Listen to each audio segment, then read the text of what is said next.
उड्ने हो लेखायो कमाका त्यसैले हामी कसैको एक पैसा पनि लिँदैनौँ गर्ने बेला अबका बच्चाले केही पनि गर्दैन फेरि त्यही एक पैसा हामी के पनि नल्याइदियो हुँदै आउँदाखेरि झक्क लाग्छ कसैको लिँदैन खाँदै खाँदैन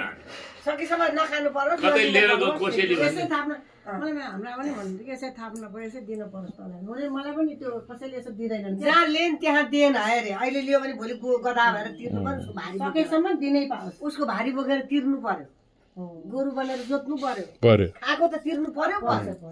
त्यो गधाहरू त इटा बोकेर त्यो पैसाहरू त्यो इटा गइदिए माथि माथि गएको तपाईँको चाहिँ प्रतिनिधिको रूपमा कृष्ण भगवान छ उसले बालीलाई मार्यो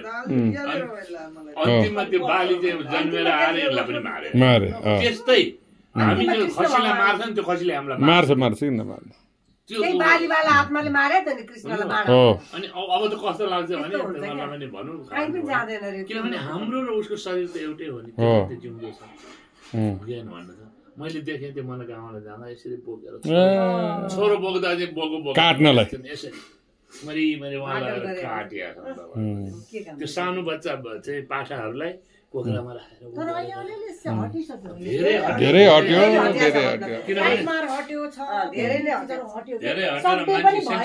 मान्छे बुझ्ने भए हाम्रो जेनेरेसनमा धेरै बुझ्ने भयो नि त कोही होइन आफै हो